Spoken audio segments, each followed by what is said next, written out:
Good evening, everybody, and welcome to episode number 65 of the Town Social. I'll be your host today, Nick Barlow, here to talk you through what's been another fun, fantastic week in the life of Huddersfield Town. After a utterly embarrassing defeat away at Tamworth, we were looking towards playing a Crawley side who'd only won one and drawn two out the last 10 league games, as surely a game that we could bounce back and have a little bit of response. Over 1,000 travelled down, including Mr. Andy Kay, to roar the Terriers on to victory. Unfortunately, what transpired, particularly in the first half, was tepid to say the least. Ben Wiles missing a gilt-edged chance, followed by Hepburn Murphy smashing in from some pretty suspect defending from Spencer down that left side.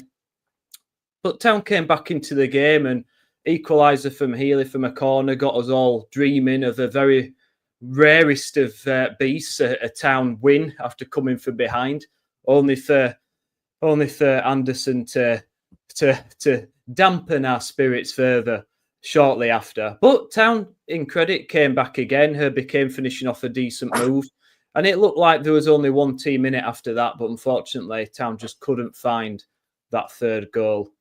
2-2 it finished. Is it good enough, guys, after that response at Tamworth? Well, some would probably say not.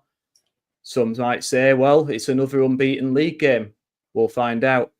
Joining me tonight is Gaz K, Andy K, and Ian Kilroy. Gents, welcome. Guys, for those out there listening, thank you very much. Please subscribe to YouTube if you'd be so kind.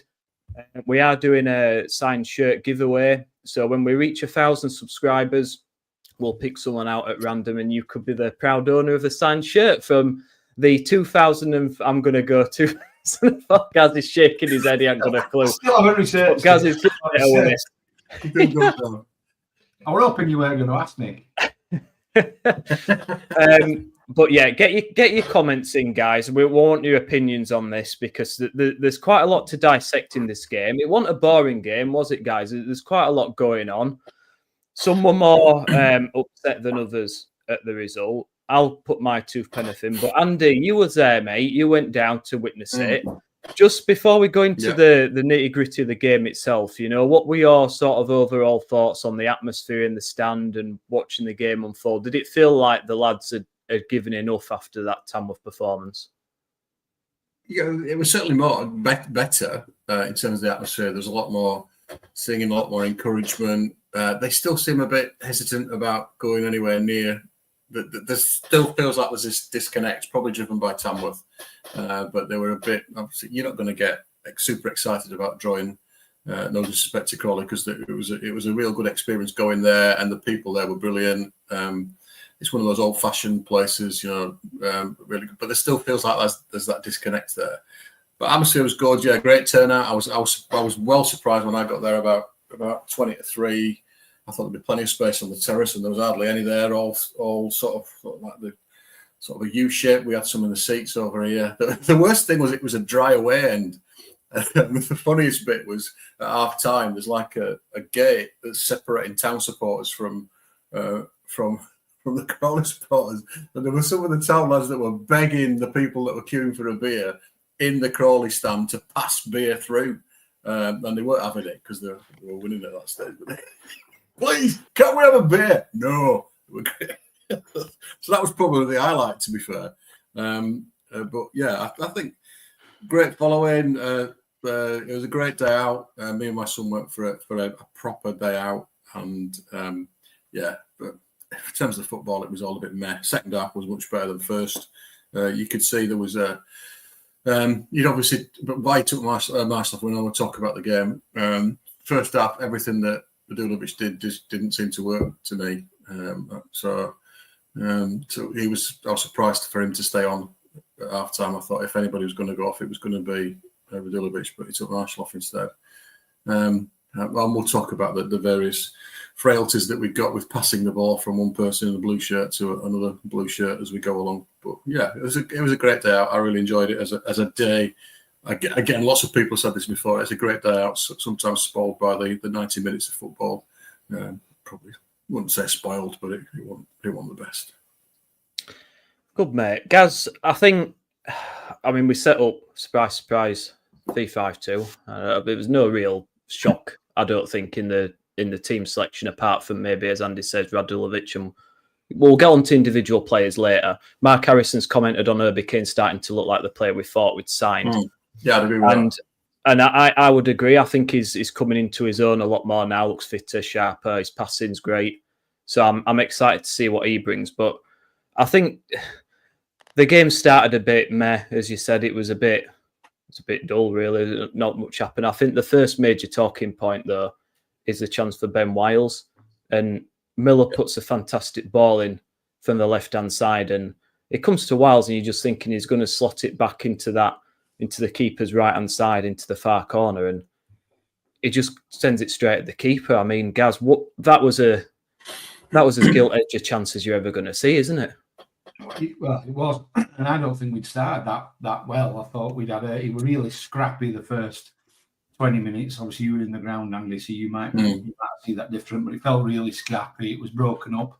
I thought they did a good job. They set up 3-4-3, which should have left us with an extra man in centre midfield, but we just never seemed to be able to make that count. We never got hold of a ball, and as Andy says, we never seemed to string three passes together. And the first time we did, before you know it, Miller was in down the left, lovely pullback, while steaming at the area unmarked, and really he should have scored, and we should have really been putting more pressure on that goal. He is an emergency loan from, I think, Millwall. I think he's in from.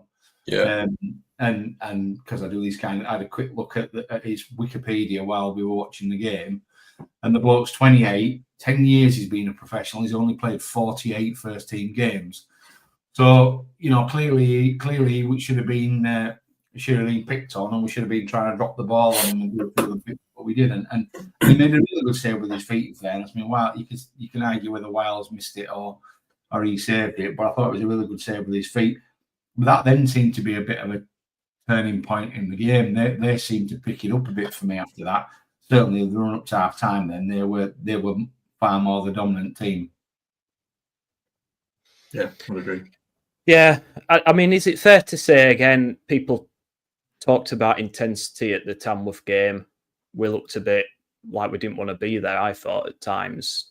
Is it fair to say we didn't show enough energy in that first half, considering what happened at Tamworth? I expected us to come out guns blazing, really, against a side who were in the bottom four. A bit of a basket case, really. They've had injuries. They started well, but they've had some really poor results of late. And on paper, this is a game there for taking, really. And I'm quite surprised by, particularly that first half, we just seem to lack a bit of cutting edge. Is that fair to say or not? The way we couldn't get the ball off them. They're a possession-based side, as Duff had pointed out, and they did a real good job of sort of moving around and swapping the ball. The lad Darcy, number 10, the lad who got home man of the match, probably just for shushing the away end when they went 1-0 up. But that's the only thing that I saw that he did. So that must be the standard that you must need to get. Something about shushing the away end that the Tamworth player did it on last Friday night. What is it about us that people want to shush us? But it seemed to me, particularly on the right-hand side, we still got that aimless ball down the right-hand side to people who weren't there. So the out ball was just break down the wings. We got around the back for with Miller for that cross for Wiles. Obviously, that was a ball played to feet, and then Miller's driven it, and first time cross in. I think Wiles was a bit unlucky. It's one of them that's whipped in, and ideally he's just got to go. He's got to go back across the keeper, and I don't think he was able to get his foot in the right position because obviously the first time he's just hit it. So I think he was a bit unlucky. It would have been a belting goal if it had come off. But for me, it was that aimless ball that was just getting popped down the right hand side. I saw something on about average positions that George, my son, showed me, and actually, Wiles' average position was further ahead than Radulovic is throughout the game. So I don't know what that's saying, other than we didn't have, as you said, that cutting edge, that person to go to, because when it went to him, it just doesn't stick. Or if it does stick, it sort of bounces off him. He can control it further than I could ever kick it when I was playing with Gaz for Net Terriers. So there's always a scramble after that. So for me, it's not sticking up front. So if we're going to hit somebody, we're dreadful that first half, and Mark seemed more interested in fighting folk than he did getting involved in the game. He just didn't get involved. He never got involved at all, didn't Marshall? Radulovic was terrible. It reminded me a bit of Birmingham. Every time the ball came up to our forwards, he just seemed to bounce straight back off him. Yeah. I think I were further forward than Radulovic. I was sat on the toilet most of the day on Saturday. We're ill. Stephen Shepherd, evening chaps. Evening, Stephen. Nice to see you again, mate. You know, a good podcast when you see one. Nice to see you listening again, mate. Always contribute a lot. Mark Harrison, play can be a bit pedestrian at times. Need to play more one-touch football. Yeah, I agree. I think it is a bit taking too many touches, not enough people making runs. We always look for some reason to me, and I'm sure I'm probably wrong, but we always look like a side who aren't cohesive. To me, what you should be working on in training are certain moves. So you shouldn't have to think about where you pass the ball. You should know that individual is going to be running into that space. And we don't seem to do that. We don't seem to just play blind passes. No, there doesn't seem to be that trust sometimes in that the players. I think there's more than that, Nick. Nick, that's really good to point out here. I think beginning of the season, you could see, right, the only attacking player we had was a ball out wide, pulled back to the edge of the box, normally from Sorensen to Wiles or Evans. Like that was kind of like the only player we had offensively. And all our game was trying to get it down one side to a wing back to pull it back to the edge of the box, right? But what happened was we were starting to get caught really quickly with those long balls over the wing backs' heads, weren't we? We suffered defeat after defeat from getting whooped like that. So then Duff swapped his entire mentality to thinking, right, how do I stop that? And I think, to be fair, up until now, he did stop it, extend it. Yet we've still not really worked on any attacking play. I couldn't sit here today and tell you how Town like to attack. I don't think Town have got an idea. And I think it was very much a bandit, like a triage system in that, shit, we're in trouble with the wing backs over there. We've got to work on that. We've worked on that, solved it. And now this is where at the beginning of the season, I thought it was going to take a season for us to get it together because we are so rotten at the core and we've got zero patterns of play. Bar a set piece, we're not bad at set pieces apart from at Tamworth where we're utterly horrendous. But normally corners we're okay at. But attacking-wise, creating goals, we don't really have a set play.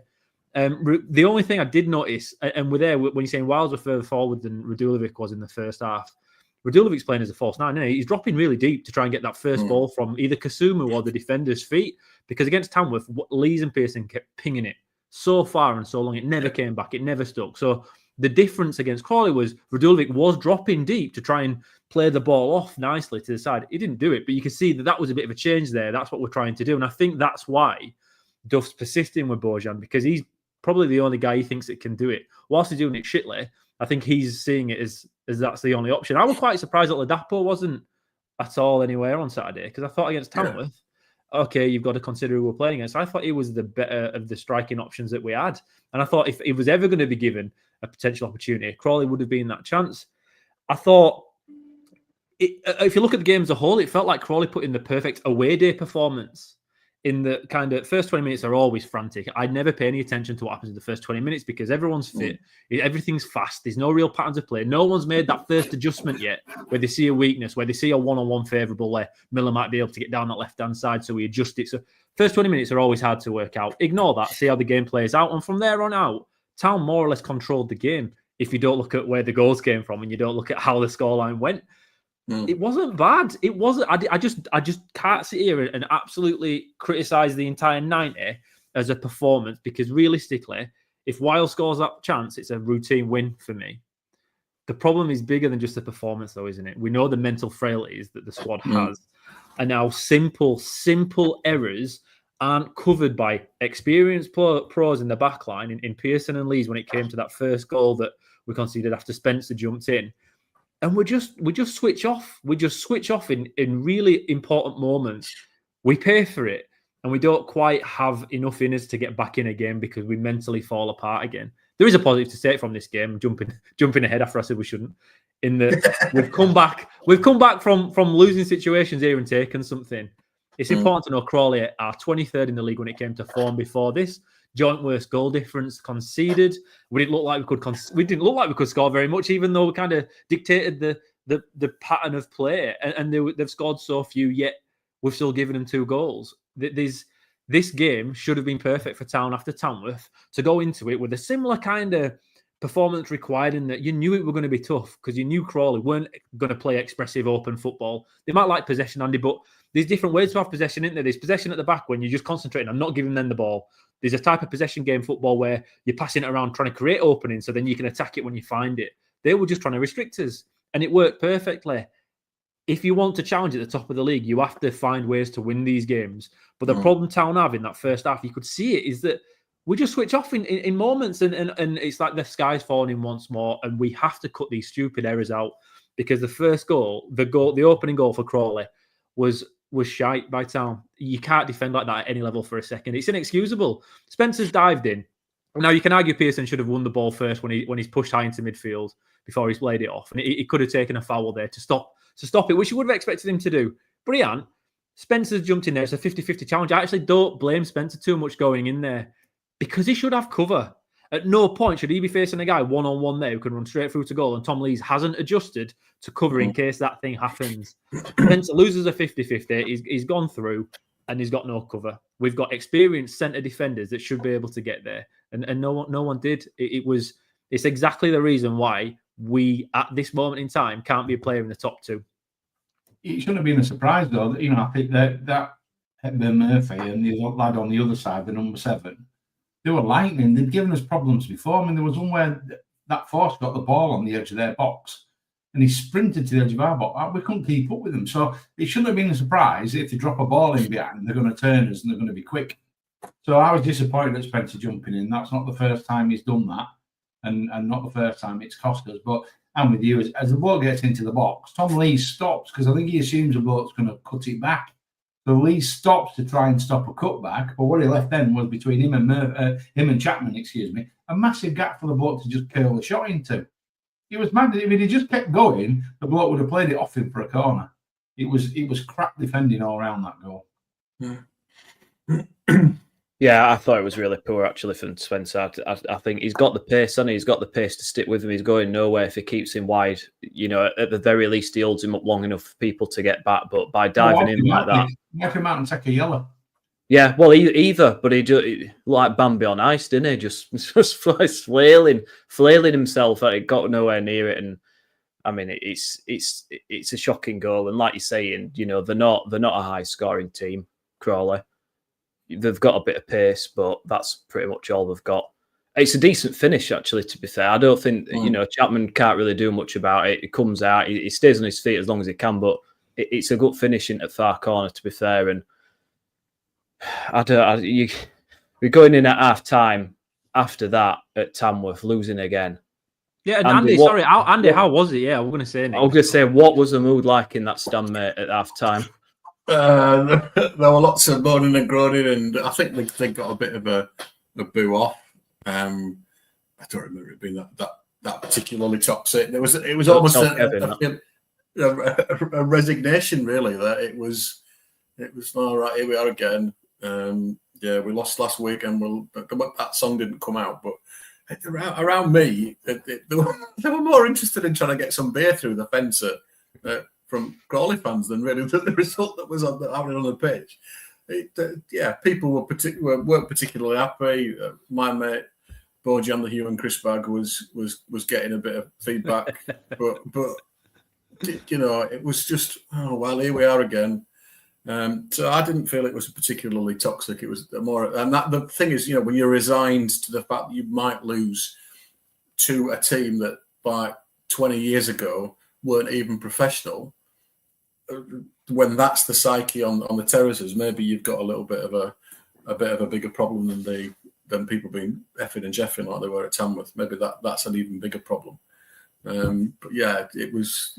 I spent the chatting to my lad about what we could do differently, and other than bringing our lad on, which is not our solution for everything.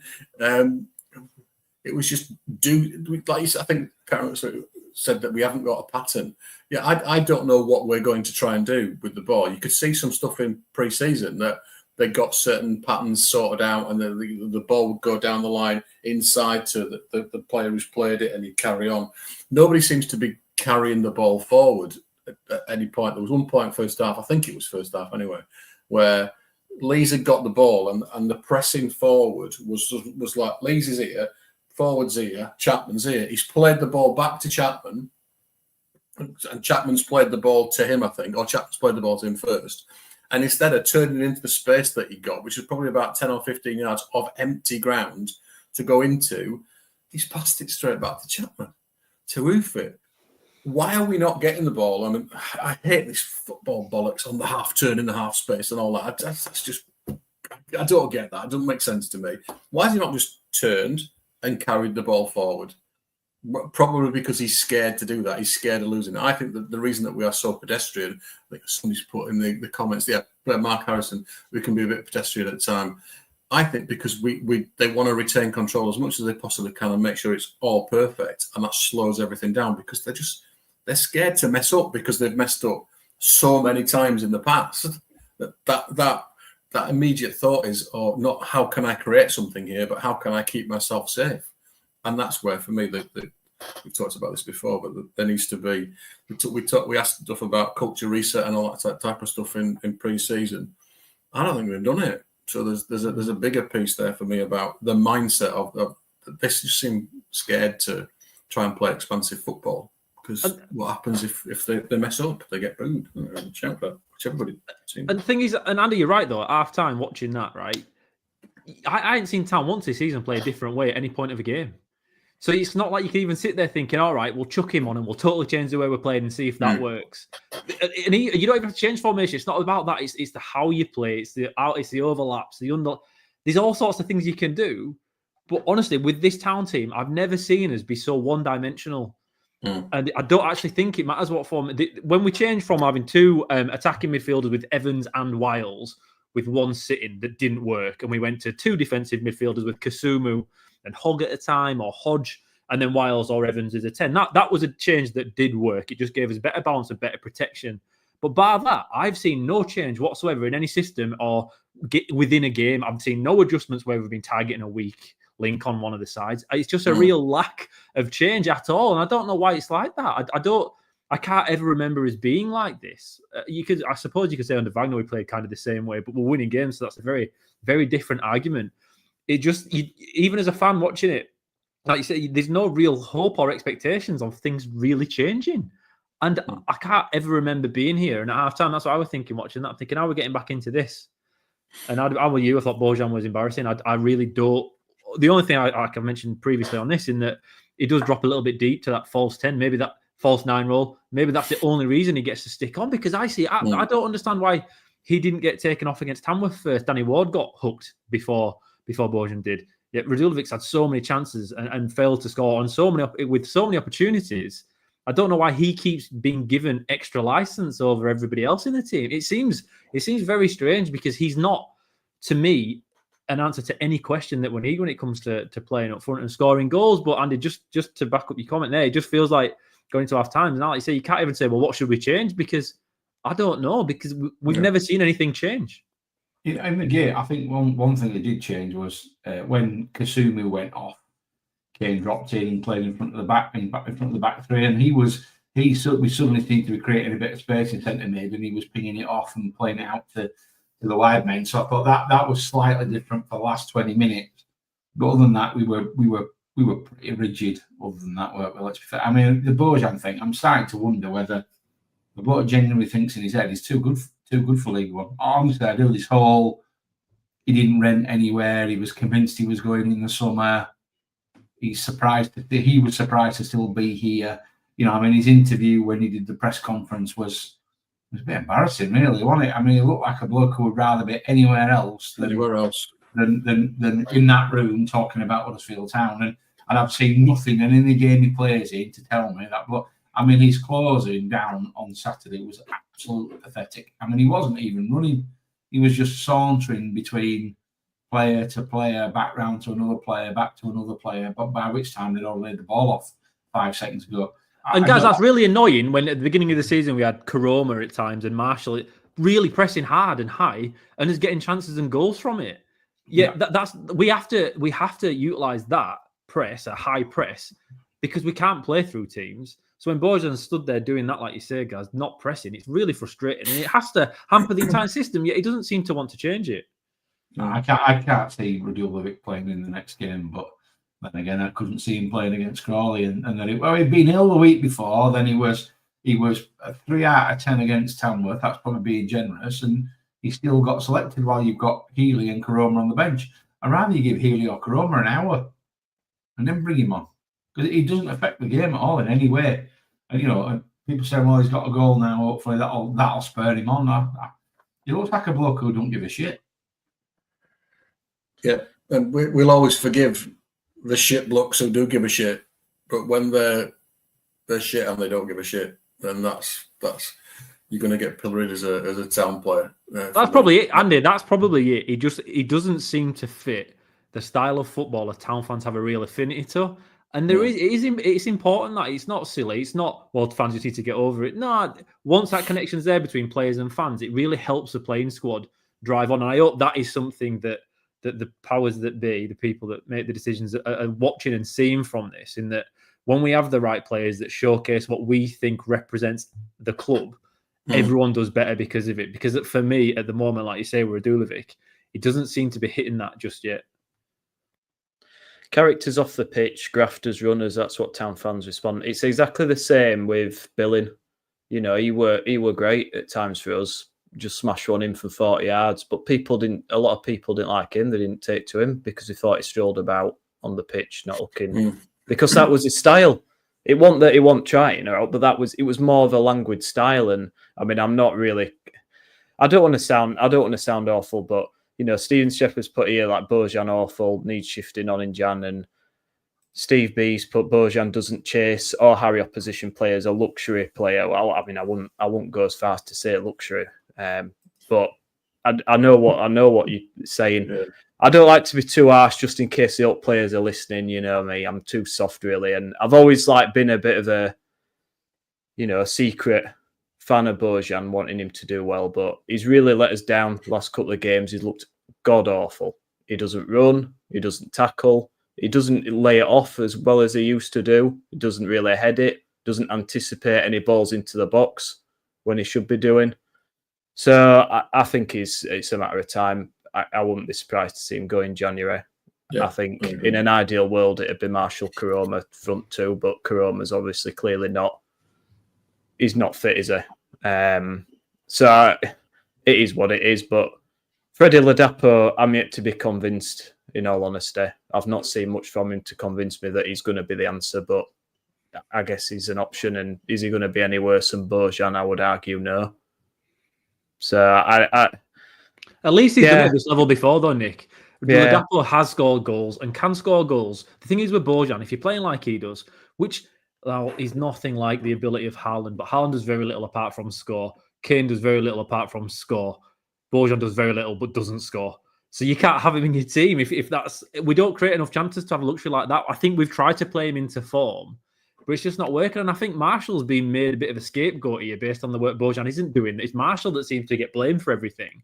But you honestly, to play up front with somebody who runs as Bojan does, again, I've done it, not again at this level, but it's frustrating. It's really hard for everybody because you feel like you've got to run both channels. He sits pretty centrally, then other guys got to go here, there, and everywhere, and it burns you out. And it feels like you're never catching up and doing what you're supposed to be doing because you're overworking for somebody else. Bojan might get his shit together, and maybe it will work in the long term. But as of now, it just really feels like he's well off being what we need. And it's all right saying he's going to go out in January, but we'll probably still owe money for him. We've paid a fee for him. That'll be due over, I imagine, at certain installments. And if you sell him as a permanent, you have to do it where you have to pay out everything you've paid from the beginning. So we'd have to obviously pay out what we owe from him if we were to get rid of him on a permanent anyway. I think he's here for this season at least, and we'll have to hope he comes good. But I just feel at the moment Marshall's kind of getting cast aside to keep Bojan in the team, and I don't understand it. No, I don't know. I can't believe he came back out for the second half. That was my biggest, possibly the biggest surprise of the afternoon. Yeah, mine too.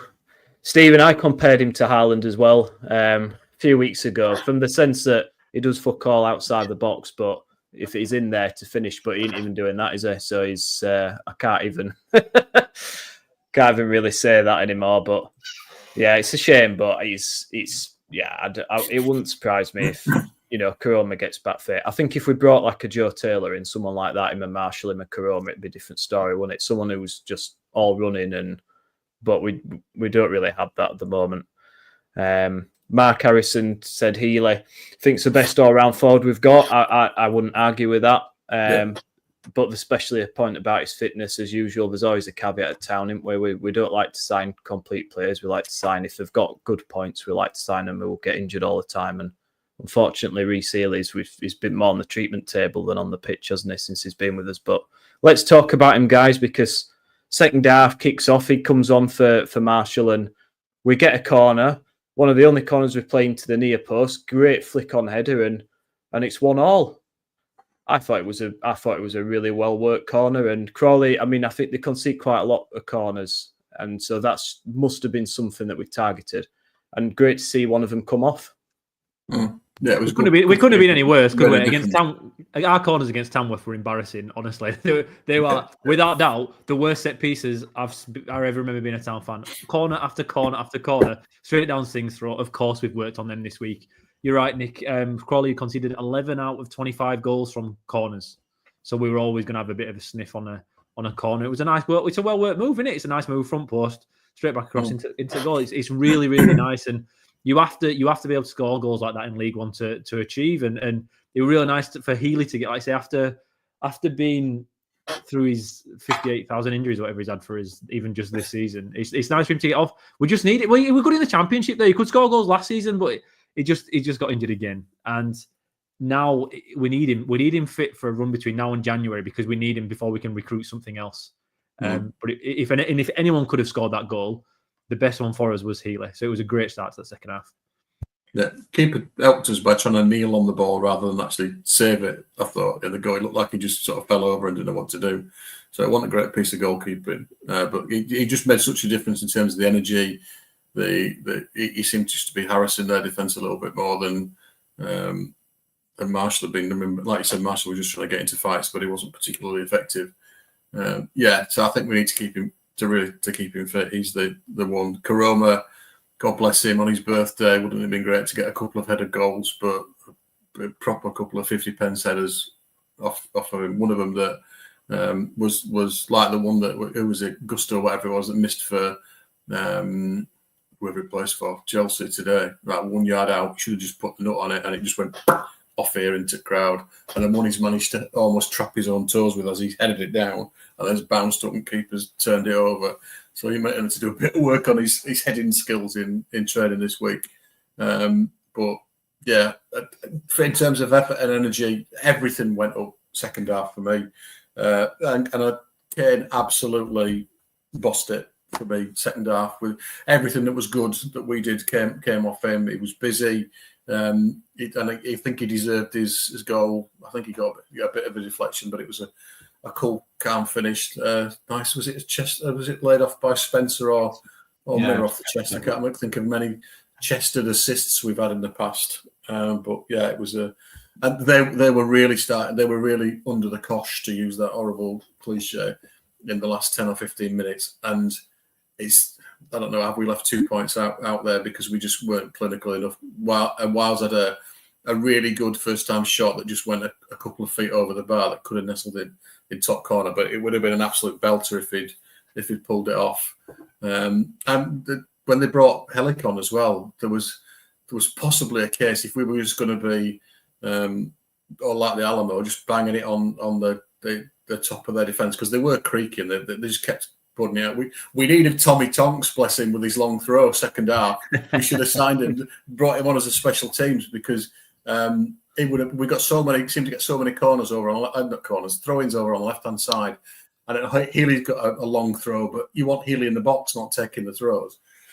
So we should have been a bit more of a physical presence, because I wasn't impressed by their goalkeeper. And once they were put under pressure, then one lad left-hand side of centre-back, I obviously don't know the guy's game, but he was just leaving it absolutely anywhere would do. With a bit more class and a bit more composure, I think we could have got the 3 out of that. But two gilt-edged chances to Karoma that he didn't take. You know, you call when you come on, aren't you? So maybe forgive him for that. But yeah, I think like Nuff said, we created loads of chances, didn't we? We just didn't take them. No, I mean the corner. It was a brilliant corner by Wiles, but it must be our. I don't want to steal Matty Lennon's thunder, but it must be our 978th front post corner so far this season, and it's the first one that's really worked. A brilliant header, an absolutely brilliant header on, because he was moving the other way, so he managed to somehow flick it off the top of his head. And it was, he managed to keep the pace on the ball as well. So it was a brilliant header, and probably just about deserved equaliser at that point. But then, of course, we do our usual, and we just go to fucking pieces around the box. I mean, their second goal was absolutely criminal defending again. Miller got done like Spencer, but managed to recover, sliced it clear. We had another go at being able to get it clear and didn't, and then a cute little ball inside. We're all at sea. You got Longvike. I don't know what he was doing. He got his deck chair out. What is he doing? What is he doing, guys? What the fucking hell was he doing? La, la, la, la, la, la, la. It's so bad. He's smack bang in the middle of the goal. So Spencer is to the right, innit? But I'm convinced. Joel from Take That Chance questioned me on this earlier, saying Spencer's playing him on side as well. But I genuinely think Spencer's there looking at Longvik thinking, the fuck are you doing, man? Why are you there? What are you doing? You're playing him all on side, and he's half trying to cover it. But what's he doing, guys? And I guess that's probably why the lad needs time playing at League One level, because he ain't anywhere near ready Championship or above level with that kind of. He does some great stuff, but God, he switches off way too often. And when you then got two elderly centre halves at the side of him, they're not going to recover. In fairness, I think it was a really good finish by their lad. Great first touch and a great finish. Chapman didn't even get set before he stuck it in the net. So you have to give it to him. It was a good finish, but it came from crap defending. We got done down the side again with one ball. We've got to be better than that. But the mistakes are so bad. The Spencer Lees issue in the first half, that goal, that's a criminal mistake, right? And the second one, Longvik having a day out in 6-yard box for just a laugh. What are we doing? It's just Longvik. He's just Nigel. He's good on the ball. But like you say, what he does is he has like a brain fart for a few seconds after he does anything good. So if we were in possession back, it's like he just stands and has a look around and then snaps back into it.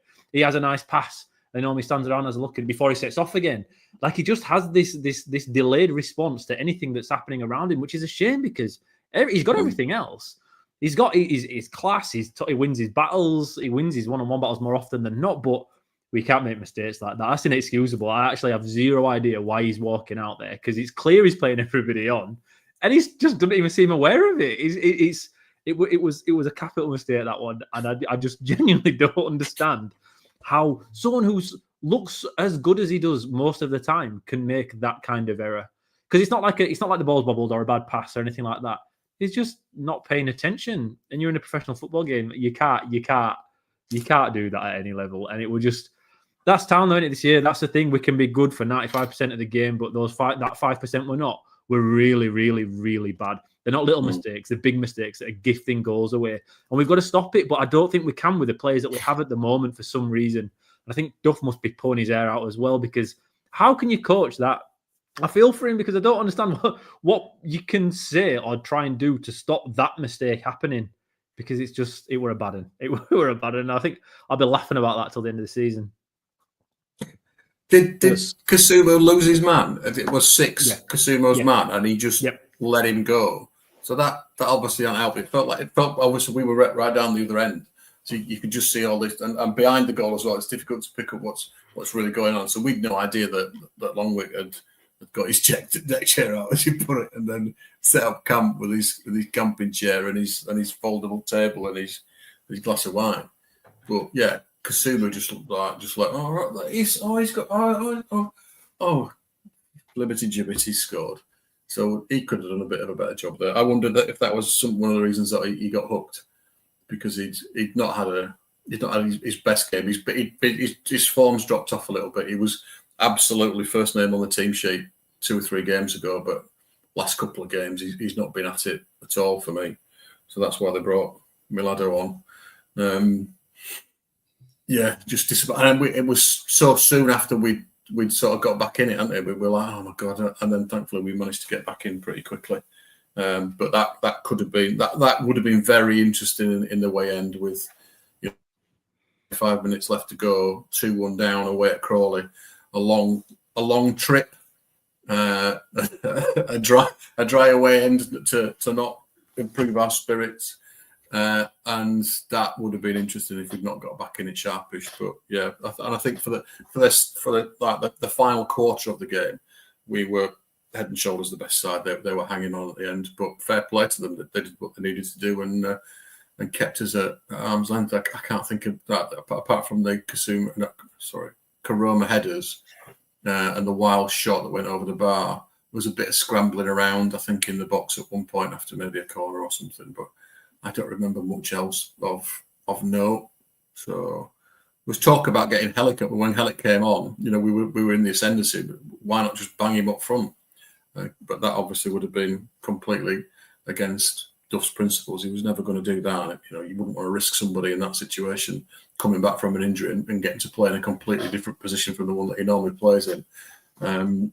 But yeah, I think we should have won, but we didn't. All the stats say it was an improved performance. Every stat that we could have against the opposition side, then we were better, had more of everything. So it was an improved performance, a much improvement from Tamworth. Not much, because Tamworth was such a low bar that you can only go up from there. I don't know whether Stephen's put in, do we need this week off? He said maybe. I don't think he'll give them the week off. I don't think they've earned it. But I know they all came back up to Yorkshire, so I presume that they'll be in all week and working. I wouldn't think he'd give them time off, but who knows? Might mean the fans, mate, after a week we've had, fucking clear his heads a bit of rest, have a bit of holiday from it. Jesus Christ. Because looking at that Wycombe result against Stockport, we get absolutely murdered if that had gone ahead. So maybe it's a good thing that... League, yeah. Top of the league. Oh dear. I don't know. It's typical Town, innit? We get back into the game, bit of momentum. Everyone's, bit of happy feeling again. Everyone's right. Come on, let's go for it. And we're not, 6 minutes clear of that when bang, it's 2-1. It's just shocking. Absolutely awful defending. To our credit, though, not once but twice we came back, didn't we? And it's a good goal from Kane. It's a good move, I thought. Chested down and a nice little neat finish. So pleased for Herbie Kane to get his first goal. But again, to me, I just felt it's too little too late. Why are we not showing that intensity? I've just put that in, Stephen, thanks. I always put it in when someone compliments me in any way. Yeah, can't help it, can he? Someone shits everyone on me. So that's going to be listening. It's nailed it, Nick, Yeah. as usual. You legend or something like that. I don't know. But why are we not showing that in the first half, Andy? Why are we not showing that? No. You said we were dominant in the second half, but why are we leaving it so late to show that? Because if we'd have shown that same intensity in the first half, we'd have won comfortably. For me. Yeah, we would. It's the fear thing for me. It's the we've just coming off a bad result. We can't afford to get off to a bad start here. We must be tight and we mustn't give the ball away. Let's get ourselves settled in the game for 20 minutes and then we can start to play a little bit of football. But that result giving them the ball. I think it's just that we had no other option. And the crowd, to be fair to them, we got behind them, for those last 20, 25 minutes. There was some real good support, some good encouragement from the Owens, no negativity. And I think that combined with the almost like we're back 2-2, they're starting to rock a bit. They were booting the ball anywhere at that stage. Right, so we've got a chance here. But like you say, if they play with that intent, whether they could keep up that level of intensity for 90 minutes, I don't know. I mean, we're short of with 3 defenders and 2 attackers and 1 midfielder on the bench, didn't we? So maybe he was a bit worried about us running out of steam if we just go gung ho. Because you can't. If anything goes wrong in the midfield, we'd only got Tom to bring on. So whether he was worried about the availability of options in midfield, I don't know. But yeah, it definitely lifted. And fair play to them. You can't argue with the effort that we saw. You can talk about the quality of the player, but you couldn't argue with the effort. And you could see at the end that they weren't devastated to have taken a point. It's it's a point away from home.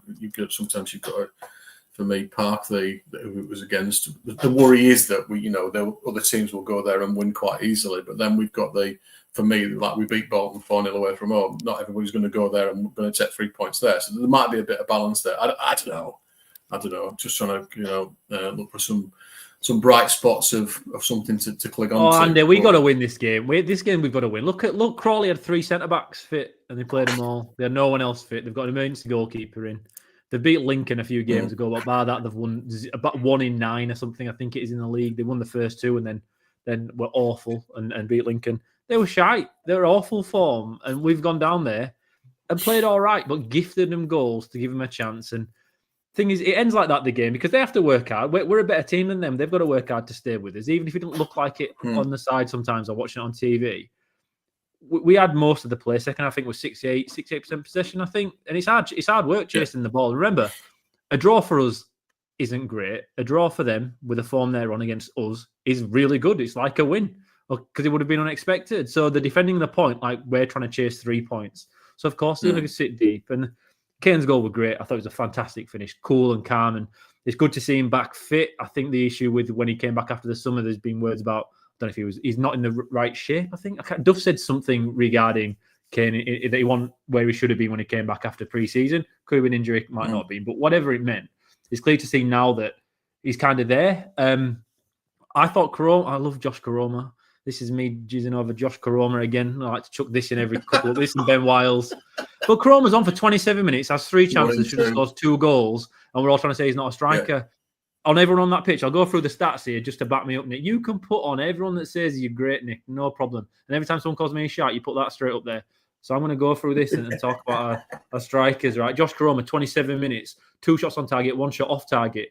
2 successful dribbles. Reece Healy, 45 minutes, a goal, but from 1 shot on target, 1 dribble attempt. Those 2 obviously stand out. Callum Marshall played 45 minutes, 1 shot on target, failed with all his dribble attempts. Bojan Radulovic, 63 minutes, 0 shots on target, 0 shots off target. And we're all sitting here saying Koroma should have finished those chances, but he's not a striker. Josh Koroma should be playing. He should be playing Tuesday night if he's fit. He should be, because he's the best we have. You can say he's a striker, he's not a striker, but he came on and we looked like we could have won that game because he was creating those moments, and he should have won the game for us. He should have won the game for us. And if he had, we'd be sat here thinking, okay, we gave 2 goals away, but realistically, it was quite a routine win. I know it sounds crazy because you've fallen behind twice, but the play dictated, it was enough there for us to win this game. I think people are overreacting a little bit, saying we're awful. I don't think it was that bad. The errors have to be cut out because they kill you. They absolutely kill you. But again, I still think we're further forward than we were at the beginning of the season. As soon as after that Rotherham game when we fell apart against Northampton and Bristol Rovers, I do feel we are better than that. I feel like we've progressed a little bit. We're now drawing games, not losing games. But we've got to cut them out. Josh Koroma has to start next. Well, we've got a game Tuesday night. We're in about a week off. We've still got Tuesday night, haven't we? Red Devils are in town. The 21s, yeah. As town, I got an email from. Have you seen the email from town saying the Red Devils are in town? But it doesn't reference. I don't think that it's under 21s. Anyway, we've got a Tuesday night, and I think we'll be putting a pretty strong team out. I think we'll put a very, very strong team out because, like you say, after this, we've got 10, 11 days. We need to get our strikers scoring goals. That is so important on Tuesday night, and we need to stay in for the double of League One Championship and the EFL trophy. What was it now? Bristol Street Motors. Bristol Street Motors, yeah. We need to win and in. Yeah, that's it, innit? If we win, we're through, and if we don't, we're out. So huge game on Tuesday night. I know what you're saying, Ian, but sorry, guys. I know what you're saying, Ian. We should have won anyway. So you are. You're better than me, Connor, Steve. Anyway, so. Well, it's your words, not mine, mate. I don't want to put words in anyone's mouths at all. But no, I think people, when they're saying it's rubbish, are more in terms of a result rather than the performance. Because to me, it's you can't be dropping points to. We shouldn't be losing to a team like Crawley, or we shouldn't be drawing to teams that are in that position. Forget it's Crawley. I've nothing against Crawley whatsoever. I don't mean any disrespect to them as a club, but we cannot, if we have any serious aspirations of getting promoted, we cannot be drawing to teams like that down at the bottom. It's an awful result. It's an awful result when you look at the circumstances and the shape that their team is in, where they are, the form, everything. And you can look at our stats, and say, "Oh, Town, we've got some of the best stats going." We look at their XG and look at his possession and we're 8th in table. That's the only stat that counts. you can have as many good stats as you want, but we're not scoring goals. We don't score enough goals. Like you said about Josh Koroma, but that first header in particular, he's got to bury that. I know he's not 100% fit, but he has to score there. That's a guilt. A striker would score it, Killer. A striker would have scored that chance. Hey, did you hear Duff in pre-match conference or talking about how many strikers he had, and he referred to Josh Koroma at the beginning of the season? To me, he is a 1 in 2 striker. Yeah, he's been good, but you've got to score. You've got to score them. And we missed too many chances. He gets picked out though, Nick. He's getting picked out because he's the only one getting the chances. I think that's what pisses me off. Bojan Radulevic's played game in, game out, creates fuck all. And he's not doing it. And then it's Karoma's not a striker, but he's the one creating chances. If Koroma plays from the start Saturday, I think we win that game. And Karoma's best. He's been the best striker we've had this season. I don't think there's any doubt. I had more runs than Radulovic on Saturday. Ill, sat on the toilet. Do you know what I mean? He don't run. He don't do it. You know, Koroma. You know he's going to run. He's going to run at people. He's going to get chances. I just think as a team, I'm talking about as a collective now, Ian, rather than individuals. I'm talking about as a team here that. Some of the goals we've conceded have been awful. You know, teams aren't having to work hard to score against us, and we aren't scoring enough, and that ain't a good combination, is it? No, I think the Saturday result on its own wouldn't have been bad. If we'd have beaten, for example, Wrexham beforehand, and then we were playing Tuesday night Bristol Rovers, and James has put in there the most positive review of our podcast ever possible, which I'll let you read out in a second, Nick. But if Saturday was not after Tamworth, I don't think we'd look at it as too badly. I think you're looking at things went against us, but we scraped a draw, we move on, and that's it. And that's just kind of the way it goes. You're going to have ebbs and flows in this season. You're not going to win every game. You're going to draw games you should have won. That happens. It's because it's after Tamworth. And I still think we need a decent win to kind of get over that. I know people say it's FA Cup, it doesn't matter. It really does matter. It really, really does matter. And it affects fans because we still expect to win every single game because we're in League One. But I genuinely don't think it's the end of the world, this draw. It's not great, but we've come back from behind. We should have won the game. We haven't, but the performance wasn't as bad as I think people are reacting. I think that's my only positive, really, is that we actually managed to come from behind to take something. Because how long is it since we've done that? You know, it's a bloody long time. Was it Brian Wright's first game in charge? Was the last time we came from behind to win? Yeah. So we didn't even manage to do that, did we? So that shows you how long ago it is. But I'm a unit, you know. I mean. If we haven't got higher standards than going to Crawley and winning routinely, then I fear for our ability to finish in the top six. I just can't get my head around fans being satisfied with that. I just look at it and think it's not a result that's good enough. And the performance was fine, Killing. I'm with you. It was fine. It was all right. And if Koroma had bagged one of those two, everybody would be happy and just we've shown our strength. And I can just imagine all of the stuff. And you know, Duff thought we were the better team. We probably were, but I don't thought we controlled the game for 20 minutes. I thought Crawley had our measure for a big chunk of that game. I thought they had our measure, and our brittleness just remains, doesn't it? That's the issue. It's that mental brittleness that we've got. But they came from behind twice, so you could argue that's bollocks. They demonstrated in the game that's not a thing anymore, but. I can't help but be disappointed of going to the team who's 23rd in the league, not to being Crawley, 23rd in the league, in absolutely dreadful form, injury ravaged. This are all the best players. We've got championship players on championship wages, and we didn't routinely take that game to them and win it. And the other 3 or 4 big teams in League One will, guaranteed. Yeah, well, you find what you're looking for. So for me, if you want to view that as a bad point, then you view it as a bad point.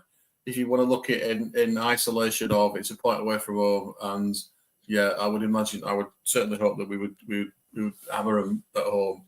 You know, what is it? 11 points in the last 5 games with third in the form table. So you can't then say that you're disappointed with a point away from home. If you then say a point that's a point. That's a completely different thing. So I'm disappointed we didn't have a routine victory over a team 23rd in the league and in absolutely fucking abysmal form. That's what I'm disappointed about, that we didn't. Our better players didn't describe them as a basket case. We're the basket case. You went. You paid to go, Andy. I paid to go 19 quid. There's only one for 11 hours case. to go and watch. But from a mindset perspective, from an attitude perspective, we are so. But with that word bipolar comes out again. Who knows what town's going to turn up attitudinally? You don't, and I don't mean that in a they've not tried. We have a conversation this podcast before about that fine difference in that being a little bit off it. But for me, it's the we just don't cope well with adversity. We haven't got a process for being able to manage ourselves mentally when things don't go our way. And it's professional sport. Yes, it's League One. It's the third division of English football, but it's still elite levels of sport. And the thing that makes the big difference is mindset. And that's the bit that hasn't been sorted for me.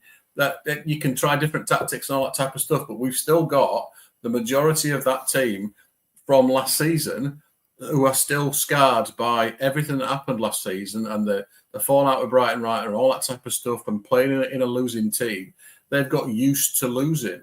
So that for me is the bit that needs to change. I think we need almost a surgical intervention. It's not going to happen in January, and it's going to take a few transfer windows to sort out. We should have done more in the August window for me, or summer window, whatever we're calling it.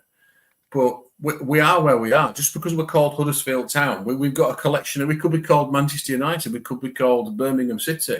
Whatever we're called, the culture of that team, the mindset of that team is still what it is based on the shit show that we've had the last God knows how many years. And I think the issue for me. Yeah, I think this comes down to how you view it, is your mindset before the season. I thought we'd miss out on the playoffs. I thought we had so much to do based on not what Kevin said that we're going to go top two. I don't listen to that. I look at what I watch and I see the players that we have remaining from last year, the guys we've brought in, and I try and extrapolate that out myself and see where I think we're going to be. And I said 7th, right? And we're 8th today. So maybe when I'm looking at it and I'm saying it's not the end of that we've drawn away from home, it's going to be hard. You're going to get results like that. That's probably because going into this season, I didn't expect us to run away with the top. Whereas if you got into this season as a fan or as a pundit or as a coach or an owner thinking, we're going to run this league, and then you're slipping and then you're in it and you're already chasing, you're trying to chase and catch people back up, and then you draw at Crawley, I think that changes and it creates a new level of frustration, and you're looking sometimes for extra problems within. I don't think it's that bad, but then I didn't expect this season to be as well as other people did. I think the team needs, for me, before going to the season, a year. I don't think this team was ever going to be a team that could drop into League One with what we had in the Championship, recruit pretty lightly in the summer as we did. We can talk about how much we spent or whatnot. Other teams spent money as well. We didn't bring in a massive overhaul of players that start week in and week out. You can't expect a massive change. I thought we were a mile off, and I still think we're not quite there yet. But we're improving slowly. But I still think it's going to take till next season. And I think this is what we've got until now at the end of the year. And I don't necessarily think it's a bad thing as long as we're seeing improvements. And all I want to see, like I say, is different styles of play on the pitch. Someone commented earlier on saying we did change formation, but even with a different formation, we played the same style of football and create the same style of chances. That's the thing. We need to create new ways of changing things in games.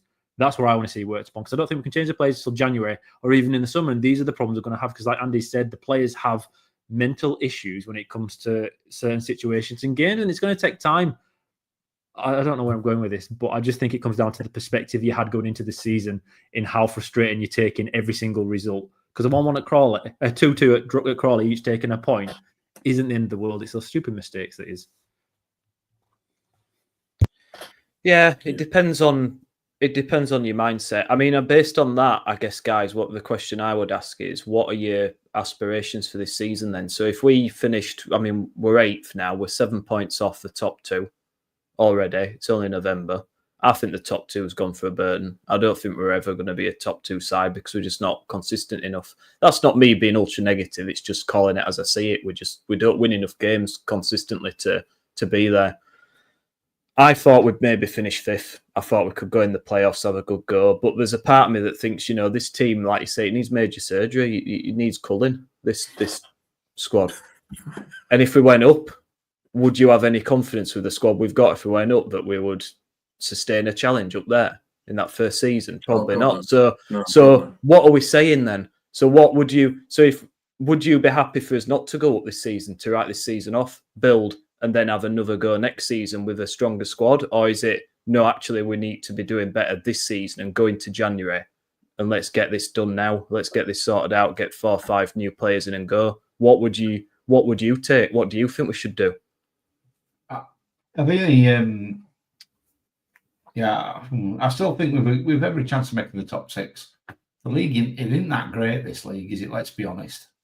It isn't that great. And I'm with you. I think top 2's gone. I'm with you, Nick. I think we're playing for one of the other 4 places. My worry is that teams who go up to the Championship and then become relatively sustainable in the short term with less resources are those that exit League One with form, with a run of confidence, playing well, and that sustains you through your early part of your Championship season and gives you every chance of stopping up without having to blow your brains out on players.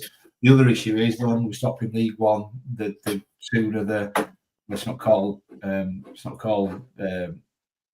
council fair play down here. Ian will probably know what it's called. The League One rules, where you can only spend a percentage of your income. That we only get 2 years grace on that, I think, in League One. So, don't go up this year, don't go up next year. Don't matter how much Kevin throws at the situation, we're not going to be able to spend it. So we've got a real tight window to get ourselves back out of League One into the Championship for financial reasons. So I in Kevin's head, I think it's all or nothing this season. I really do, and he's not even shied away from that when he's talked about it, has he? So I think playoffs are the absolute bare minimum the club are expecting. I still think that's doable, by the way, because I say I don't think this league's any great shakes. I think we'll make. I think before I say it, I think we're actually better than I thought we'd be this season. I think we're further ahead down this path. But I'm with Gaz. I think if you did go up this year with what we've got, it'd be a very tough ask to then stay up next season. And if you're looking at it that way, take the financial aspect of it aside, you could do better staying down a year, building, working on it this season, recruiting better in the summer again, and having a good go going up confidently. The problem is you don't know who's going to come down, if another team's going to go Birmingham. So you can't sit there. That's a luxury you can't afford. You can't plan for that. I don't think that would be the worst thing in the world if that's the way it actually played out. But we should finish top 6. I think we've got enough about us to scrape into it. And playoffs are a bit of a gamble, and we always seem to do really well on it. But I don't think this team will get through a playoff final. I'll say that now. I think if you made the playoff final, the mental side of that will be a heavy burden on this team. So I think we're up against it to try and go up this year already. But then we got January. Something could happen there where we go out and splash the money. Hopefully Duff's worked out, or Cartwright, as James Murgatroyd has said, is he the issue or a scapegoat? But he's got another chance in January to go out and get it right. We got it very wrong last year. He overperformed according to Kevin Nagle, didn't he? At the end of the transfer window, with bringing in who came in? Healy, Bolker, and Bojan. Yeah. Overperformed. There you go. So as long as we overperform a bit more than last year, we might be in with a better shout come the summer. But we just need to figure out what we are. At the moment, it just feels like we're a bit of an offing, doesn't it? Going through the motions. That's how it feels watching Town. It feels like we're going through the motions a bit, in that we're kind of doing all right without having any real clear way of how we want to go about things. And that's what happens when teams get relegated and are trying to change everything. So it's just going to take a bit of time. But I don't think we're ready. I don't think we're ready to go up this year anyway. But the worry for me is that we talked about coming down from the Championship. Oh, it will be good to compete, and it will be good to win some games again and reset the club. But have we do that? And if we stay down for another season, when the last time we were down here, how long did we stay down here for? Was it 10 seasons, something like that? So for me, it's we've got to be lucky to go straight back up, and then the big fella's got to look to spend to keep us up there. The money seems to be there, especially with we don't know about what's happened with Sac Republic, but there's been a change of ownership state over there, which we're going to come on to talk about, I think.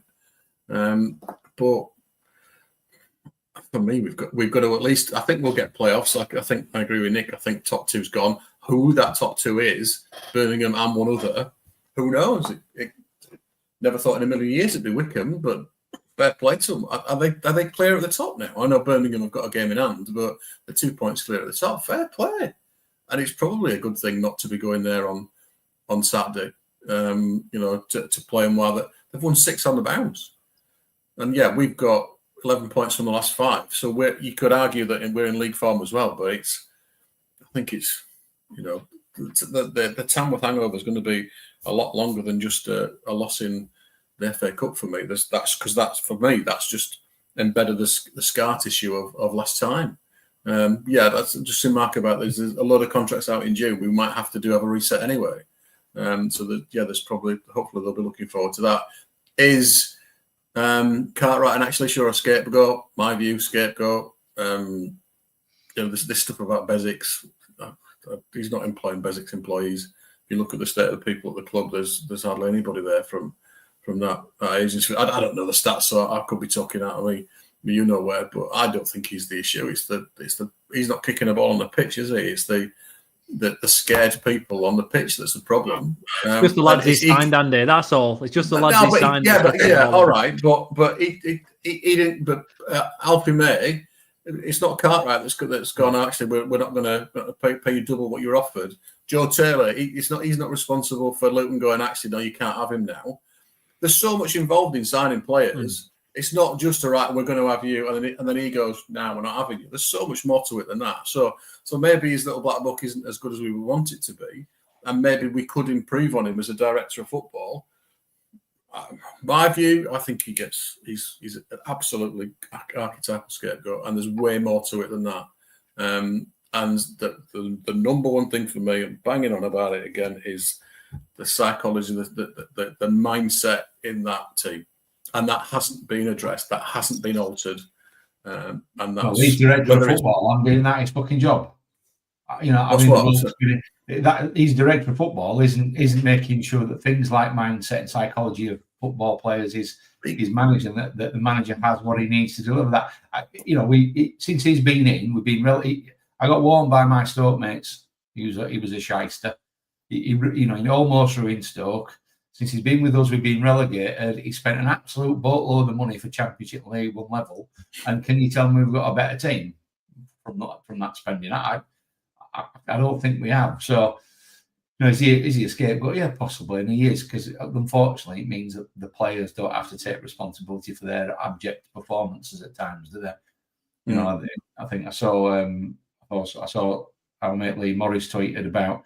I think when we were 1-0 down, saying these wankers are going to get another manager sacked.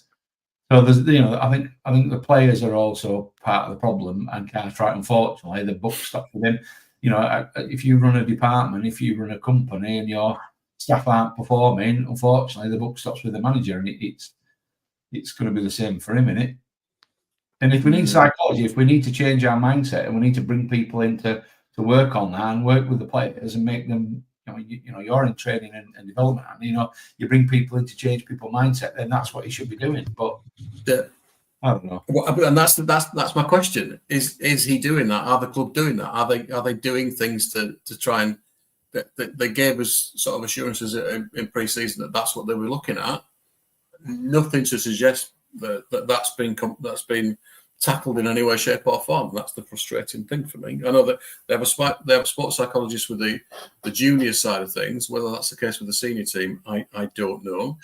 Is that going to be the solution by bringing in a sports psychologist? It won't be the solution, because it's the players themselves that have got to affect the change and buy into it as well. But are we looking at anything like that? I don't know. Whether that's Cartwright's responsibility, again, I don't know. But I think it's a little too simplistic to me to say it's just him. There's way more to it than that. And the culture of failure at that club over the last 12 years, apart from a couple of seasons, maybe 3 out of the last 12 seasons, you would regard as being successful. The rest of the time, would you say Kevin Nathan's ownership's been successful then, Andy? Because that's the question. The 3 people at the top of the tree, you can't get rid of Kevin. He's not going anywhere. CEO and the director of football, they're the constant.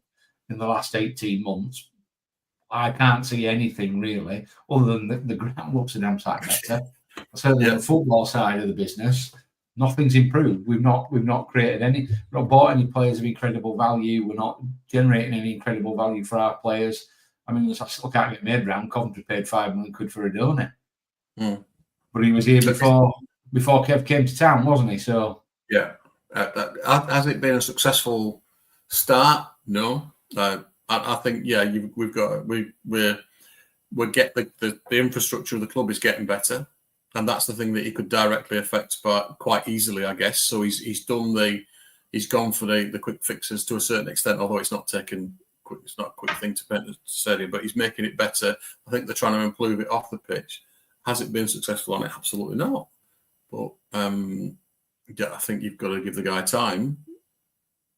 End of the season, maybe we can start to say maybe two seasons with the football under his ownership. Where are we then? And if we're back where we were when we first started, maybe that you could argue that that's a overall success. But no, I wouldn't say it's been successful completely at all yet. James Murgatroyd calling us negative. I've never heard such.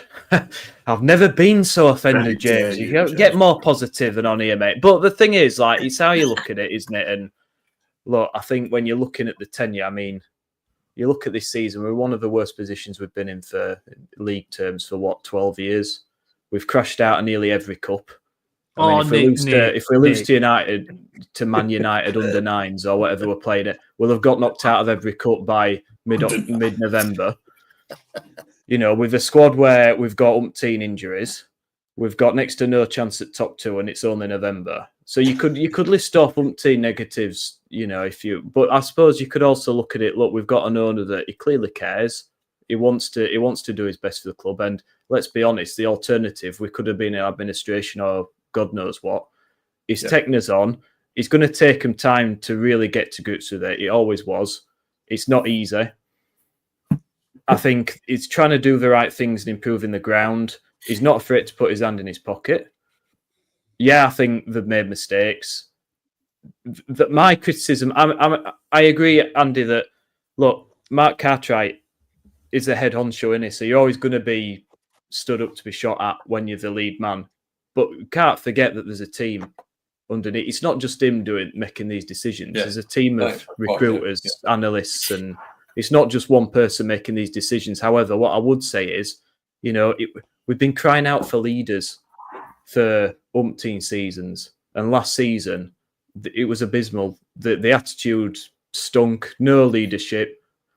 So why did we not bring in, you know, some club captains, some proven leaders on the pitch? Because that's what it needs. That's what we need. And we still need it now. And it's still evident on the pitch where we're conceding goals. People stood around just arms folded, like no one's holding anyone to account on the pitch. No one's, and that doesn't necessarily mean shouting and screaming, but there's nobody telling each other, holding people to account when they're making these mistakes. So it don't look like it.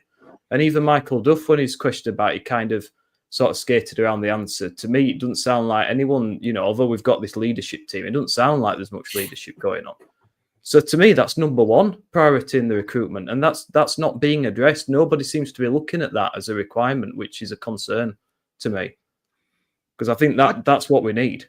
It's just the message. It's the message coming out from the club for me, right? In American sports, so if Kevin is listening, because he's got nothing better to do, you have NFL franchises, you have NBA franchises, you have MLB franchises, right? And they refer to certain years as being a rebuild year where you're trying to overturn your roster to prepare to go the next season. And now if for some reason it feels like we don't want to talk about that, again, when they came out at the beginning of the season, we're going to do really well this year, we want to win games, we want to finish top two, anything else. What were the actual words Kevin said when he came over last time about top two being the aim? I want to be very careful. I like to, he said something, if we look into it, I'm sure you can find it.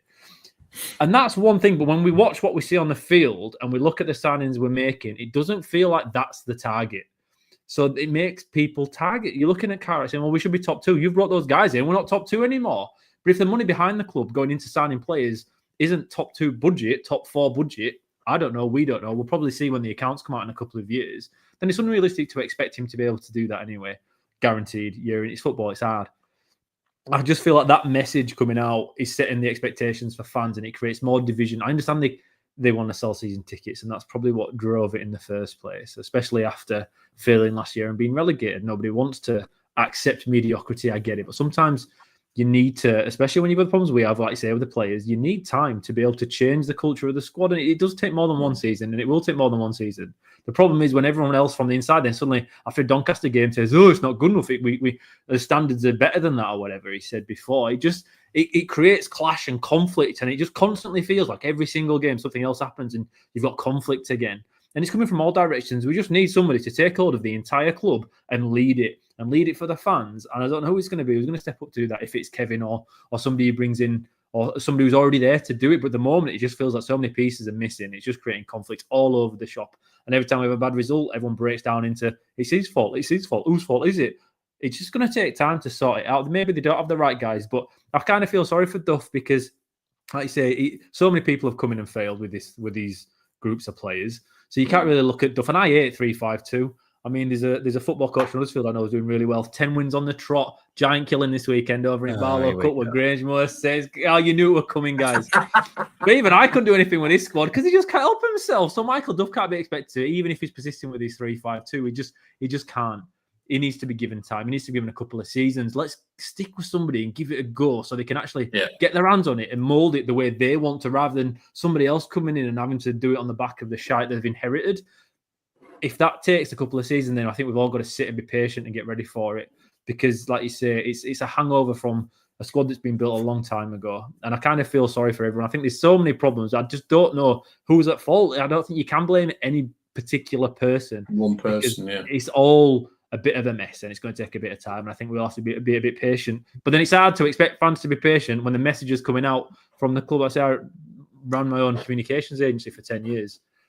When you're sending out a message like that where it seems pretty conflicting to what we're seeing on the pitch, then you can't expect anything but fans to be unhappy or find issues with it. So they just got to be careful the way they speak, I think, because I don't know, it's a mess, isn't it? It's a mess, but let's beat Man United Tuesday night. It's our just mess, up there with, it's our mess, that's the thing. Yeah, well, they've got some work to do to sort it out. I just hope they get there. But to be fair to Town, with the merchandise, they brought in the good quality stuff, the really, really good quality stuff, but it came with a really good quality price. Yorkshire folk, they ain't going to pay for that, or they're not going to like it. They're going to complain about it. And this week, they've gone out with a more appropriately priced range of merchandise that have taken on very well. So they do seem to be able to learn and adapt. And that's a brilliant thing to see. Yeah. So, James, we're not all negative, mate. These guys might be, but not me, mate. I'm here for a little bit of positivity if nobody else is. But they are learning and they will adapt, and hopefully they'll continue in that vein. Kevin does seem to be a guy that changes, and that's only a good thing. We're not negative. You're spot on, Killer. It's the message there. You're right. You know, you come out saying, well, we're going to promotion, and then you see a team like Birmingham just spooge loads of money at it, and we hardly spend out in summer. The actions don't reflect the words on the pitch and off the pitch to a point, and I think that's what riles some of the fans up. But I mean, we've been shit for 6 seasons. One more, it's not going to hurt us, is it? If it gives us time to sort of get everything sorted and then kick on. I mean, positivity, like we've come from behind twice, haven't we? Which is typical Saturday night for me, isn't it? Hey! You don't get jokes like on takes that chance, Killer, do you? There we go. Right, now, last point. Interesting. Nagel stepping back from... You're right, guys. Nagel stepping back from his role. Tool in the stand, Gaz, up there. Sorry, Nick.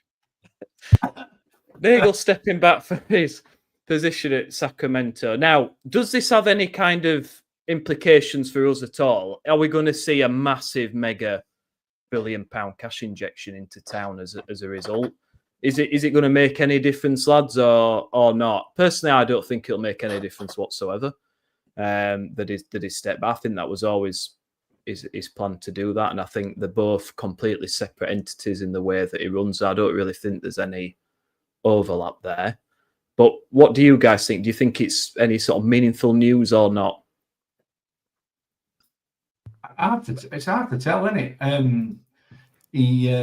Because when they brought these new, they are owners, aren't they? Although weirdly he's stopping on as chairman and chief exec for some weird reason, all that sort of that.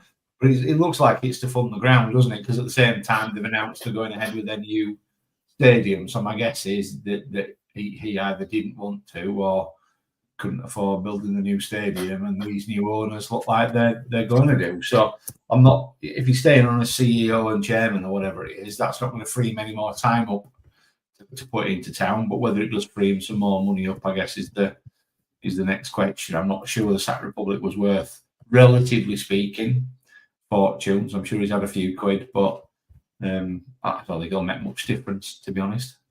Yeah, I agree. I think it might free up a bit more time for him. He might be over here maybe more frequently or for longer when he comes over. But in terms of the financial side, I have no idea, but I suspect that he's trying to do the right thing by Sack, but that will give him more opportunity to spend time over here if there's more people on board to help with the running of the club, and obviously the guys that are buying in from the group that's come alongside him, they're going to want involvement out, so that should take a little bit of the yoke off him. So let's hopefully he gets back over here more often. Yeah, well, the thing is, when he is here, it does feel better, doesn't it? All of a sudden, the results pick up and everything. There is a feel-good factor around the club again for the few weeks he's here. So if it means he's here more often, then that's great. And if he gets an house share, well, Michael Duffy can move up from Cheltenham, wherever he's at, up in Rawford, full-time. That'd be great, wouldn't it? We'd be all right then. We'd win every game. We'd win every week. Top of Kilnabank and walk down to Leeds Road for training. It'd be... if he can be here more often, I think it will help, because I really genuinely do think when he is here, it feels like there is a leadership there and a real clear kind of emphasis on wanting to succeed, and results have picked up every time he's come over. And Town fans are very placated. It's the own Dean Hall effect in it. When things are going poor, Dean Hall comes out, has a speech, and everyone's back on board the happy clapper bus. And when Kev's here, it does feel like that. Then he goes and we lose 2 games, 3 games in a row, whatever we're on. Oh, what we're on now? No, a loss against Tamworth, a draw against Crawley, and it feels like the end of the world again. So if he can just be here more often, that'd be great. But it's good for Sacramento if they're getting a new stadium. They've been after one. I've done a bit of work with HTAFC, and we spoke to Tower Battalion, which are a supporters group based about the Sacramento Republic football team, and they had real frustrations because obviously they had MLS dreams not long ago. Unfortunately, Ron Buckle, I think it was, during COVID, then pulled out due to obviously financial constraints that he faced through that. And Sacramento have never really progressed. They had a season this year where they made the playoffs, but failed pretty early doors, and I think they expected more. And for them, if they can do well, then Kevin Nagle's still a minority shareholder, I'm guessing, in Sacramento. So it's important for all of us to do well, and it's only a good thing for everybody if they can get what they need to move on to the next level. Because the more experience everybody can get owning a club, a successful club, the better it is for Town if he's also owning us. So fair play to them, and it seems like a really positive step for Sacramento Republic. Yeah, I agree. And then finally, 2 games. We've got the real Bristol Street Motors Trophy, haven't we, against Man U under-21s. I mean, there'll be a bumper crowd for that. It should be at least 2,000 there, shouldn't there? I would imagine. And then Charlton at home. Oof. Tough. I know you said potentially strong squad for this game. if we have any ambitions of progressing, I think we've got to, haven't we? Because I think they're at the top of the league in the competition, aren't they? So do you think we go pretty much full strength for this and try and... It's difficult, isn't it? Because Charlton, I don't think that's not an easy game, is it? You know, the mid-table, but they've got a result in them, Charlton. They've taken points off some good teams. And I just think that's another potential one where we could come a cropper. So it's interesting to see what he's going to do for this one. But I think it'll be a strong team, because I think we can't... If we lose to them, I mean, that's got to be one of the most embarrassing weeks we've ever had on it as Town, with those 3 results, surely. It has to be, doesn't it? Yeah, the table as it is today in the Bristol Street Motors, Doncaster are top with 7 points. Man United under-21s have got 5 points. We've got 3 points. And now remember, a draw here, I think both teams get a point, then if you win on penalties, you get 2 points, right? So you have to... It's weird, isn't it, the way the scoring system works in this trophy. Town have got to win. We've got to beat Man United under-21s to progress. But I think it's important to have the most games we can, just to be able to work on stuff against teams again. The more we can play, the better at the moment, especially with the international break afterwards. I'd put a full first 11 out me. I won't mess about. I'll go for it. Pender, I'm guessing Andy's your shout to come in there, but I just think we've got to play more together. We've got to keep going and try and cut out those mistakes. Under-21 Man United team will be pretty handy. There will be no useless Lakers in there. I don't think Tom Wilson still plays from. Didn't they chuck a few older boys in there for a while? I mean, Johnny Evans ended up in first team again, didn't he? I think after initially going back as a bit of a under-21s guy, and I said he had Huddlestone, but I think he's gone elsewhere last year or so. But no, we can't lose this one. We can't lose that one. But it's all about preparing for Charlton, innit? Afterwards, like you say, Nick. But I'd be putting a strong team out. Opening strikers could score on Tuesday. Guys, same for me. Yeah. I couldn't agree more. And are we going to dare have any predictions for these two games then? I don't know. I know absolutely nothing about Man United. I don't know about Man United's first team these days, let alone their under-21s. But I'm with you, Kelly. We're packed with half-decent kids, I would think, who are probably more than capable of playing at League One level. That's why they're not out on loan and they're in the under-21s. So it will be an easy game for sure. And I'd rather we've got 10 days. Give Karoma and Ely 60 minutes. Give them a good hour. Let's see if we can't score some goals. And if we do win, then we go into the next stages. So you're one step nearer doing something about it. So yeah, I'm hoping we can nick a win against Man United 21s. It's just depressing, isn't it? Having to even talk like this. I'm not show any enthusiasm for it whatsoever. Can you tell? Yeah, I think it depends which team you put out, doesn't it? And also, as I said, I don't know about them, but there's no reason why if we put out 11 proper first teamers, they shouldn't be able to beat a team of under 21s. So yeah, and then I think the Charlton one is going to be a really, really tough game. I quite like Charlton, like how they play. So, and as you rightly say, Nick, they've got a result in them. So I think the Charlton home game is the one we need to be focusing on. I think we should be looking to win both. I do actually know something about Manchester United under 21s in that a kid called Jacob Devaney plays for them, who's Martin Devaney's son, and we've got sort of connections to Martin Devaney. His other son went to nursery with my lad, so we know him a bit, and I see him round about town. So he's supposed to be a promising kid, and I think he's only 18. So they will be a relatively young team, I would imagine. I'm looking at the rest of the squad on now, and I don't know any of the names. That doesn't mean to say they're no good, but I don't know any of the names. But they beat Barnsley in the competition previously, and I think they came from like 2-0 down to win 3-2. So there's a bit of spirit there, from what I understand. And no team that's got Manchester United on its chest is going to be a poor team. But you would think that I think he would go full strength, try some stuff. Yeah, like you say, strike us on for 60 minutes, get him a goal, hopefully, and get him off. Yeah, Charlton, it's one of them, isn't it, that we seem to have played them like every year for aeons, and then we haven't played them for ages. I think we should be. Obviously, they're beating Birmingham, haven't they, this season? Because keep an eye on them, because Reggie's there, isn't he? Romani Evans Green, I think he's playing for him. So I think they're beating Birmingham at home at the Valley. So yeah, that'd be a tough game. But again, it's that if you're gonna finish in the playoffs at the very least, that you've got to win most, if not all, of your own games, and then pick stuff up away from home. And it should be all right. So yeah, I would. I sort of fell apart at the first game of the month. I looked at the entire month and went, we should go through that at least unbeaten, if not winning, 2/3 of those games. And here we are, a third of the way through it, out of the FA Cup at 1 point. So what do I chuffing know? But yeah, we've got to get some sort of form somewhere. We've got to get a real good run together at some point. And it might be that you build form and you do it that January, February time. Who knows? But if we're gonna get somewhere, we've got to build that run. And I looked at November and went, that should start it off, and it hasn't done so. Fingers crossed we can get 2 decent results.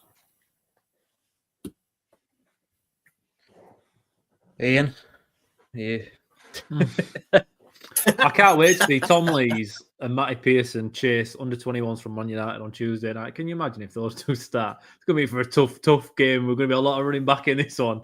I'm actually going to go down Tuesday night. I don't know how many. Do you know what though? I had a real dilemma with it because I think it's a fucking joke under 21s teams are playing at all in any kind of professional tournament. They shouldn't. I don't like how it erodes the importance of EFL, and it does to me. It's only small. I guess some people won't really care about it, but I'm a purist, and if I want to win LD Vance Trophy, I want to win it against proper teams. Yeah. None of this messing about under 21s teams. I don't like it. I don't like bowing to pressure at Premier League, and it's not England FA. It's none of that, is it? It's about doing it for Premier League clubs, and I find that pretty distasteful. So just like when you've got the MK Dons AFC Wimbledon argument, I feel the same kind of thing when it comes to playing under 21s in a cup game, but Obviously, I'm coaching, so I can only go to a certain amount of games. And we actually train over at Leeds Road, across from Town Stadium, at 9 o'clock on Tuesday nights anyway. So for me, I can kind of go watch first 60 minutes. So when strikers go off, I'll leave and all and go and go catch my boys training for the last bit of that. I hope we get a result against Man United under 21s, because if not, it's going to be ridicule again for another 10 days, and nobody needs more than that. James knows this. We don't need any other reason to be extra negative, so we need to win that game. I guess it don't really matter, but Charlton are good. Nathan Jones they're really good. I'm actually surprised they're not higher up the table. I picked them to finish in top 4 this season. I know they've lost a few players with Alfie May and stuff over the summer, but they're still pretty solid. And okay, the form's picked up now, but the start of the season not great. I think the fixtures have been a little bit soft. They've got harder games to come. I think it'd be a real test for us, a good real test at home. Because who have we had at home so far that's been really difficult?